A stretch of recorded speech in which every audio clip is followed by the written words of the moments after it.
Hey everybody, welcome back to welcome back to another video. Today I'm going to be going over the most recent episode of Smackdown from October 25th, 2024. So yeah, let's just jump right on into it. How I usually do these reviews is that I go over all the matches and segments and rank all of them and give the full show a rating at the end of it. I thought this was a banging episode of SmackDown, so I'm just going to get right on into it. Started off with a very tense segment between Randy Orton and Triple H, out of all people. Randy Orton called out Triple H because he thought Triple H was protecting Kevin Owens from Randy. Turns out it's the other way around, and he kept begging Randy not to take the match, how Kevin Owens is different now. Basically put Kevin over in a really awesome way. That segment was so cool. I haven't really seen that tense of a segment from SmackDown, and the crowd not doing any stupid stuff. I haven't seen that tense of a segment in a while. Like it goes back to like the days of Road to WrestleMania. So yeah, I'm gonna give it a 4.7 out of 5. I really enjoyed that segment. That was fun. Next up was Andrade versus Carmelo Hayes. Game 7. Series is tied at 3-3. So winner here basically is better than the other and gets the title shot.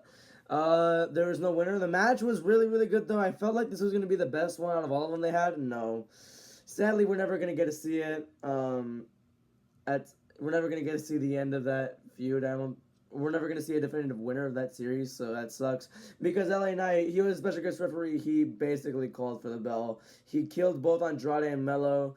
And I feel like, and in hindsight, that was probably a good decision, but at the same time, it's probably not. Because, like, we don't need LA Knight in this feud because this is one of those rare feuds where it goes for a non-title, which is amazing.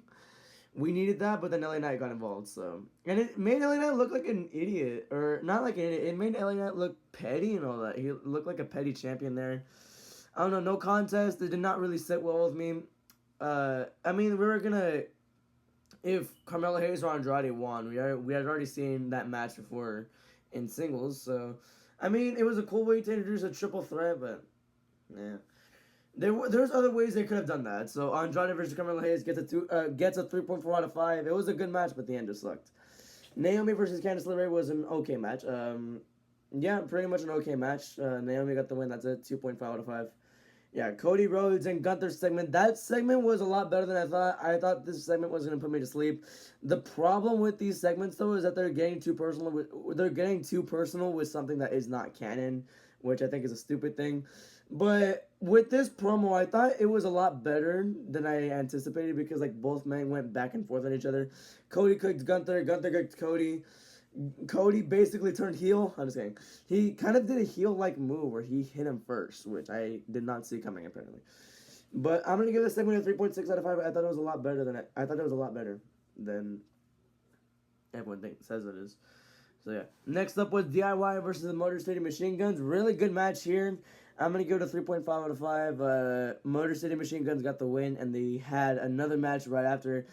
I have not seen this in a while where they've done 2 matches in the same night. The last time that happened was Trick Williams back in Vengeance Day, I think, which was pretty cool. But the WWE Tag Team Championships were on the line the next match. Already a disadvantage, Motor City Machine Guns versus the Bloodline, but this was the Bloodline booking of the match. If you go back to WrestleMania 40 or SummerSlam, he had a lot of appearances and a lot of crappy stuff and a lot of crazy, not crappy stuff obviously, a lot of crazy stuff. And the overbookingness of the match, and that's why Motor City Machine Guns won the title. I had so much fun watching the match. The match, quality-wise, it was not that great because really it was not focused on the match in the first place. You had Roman get involved. You had Jimmy come back and get involved. You had Jay get involved at the end of it, cost the Tongans. And then the Motor City Machine Guns won. It was like all the crazy stuff, and then Jimmy and Jay embraced at the end, which I think was amazing. Back to the match. The match was honestly really, really enjoyable. It was not like match quality. It was not that good, but the entire match I enjoyed a lot. I'm gonna give it a 3.5 out of 5 as well. Motor City Machine Guns are our new tag team champions, which I think is great, but I feel like a lot of people have a problem with it. I don't, because it progresses a story for the Bloodline. With Jay, they had him lose the title. The Bloodline interfered and lost the title for Jay. Jay cost the Bloodline their titles. I feel like it progresses the story forward, and I think the tag team division, I think it really needs a set of champions that are not hyper focused on a different feud. So I feel like that was a good decision there, and yeah. So if I had to rank all these matches, Randy and Triple H goes number 1 for me. Cody and Gunther goes number 2. Match of the night, DIY versus Motor City Machine Guns 3. WWE Tag Team Championships goes 4th. Andrade versus Carmelo goes 5th. And the worst match of the night was Naomi versus Candice LeRae in 6th. So the entire show, I enjoyed every single second of it. The low point was Naomi versus Candice, which wasn't even that bad either. That was a decent match. I loved the entire night. It was so much fun to watch. I'm gonna give it a 4.7 out of 5. I feel like that's a good. I feel like that's way too good of a rating. Other people think it is, but whatever. That's gonna be it for this one, though. Thank you for watching, and have a good day. I will be streaming Raw tonight, because it's an even numbered week in the NFL. So Raw. Thank you all for watching. Have a good day. Goodbye.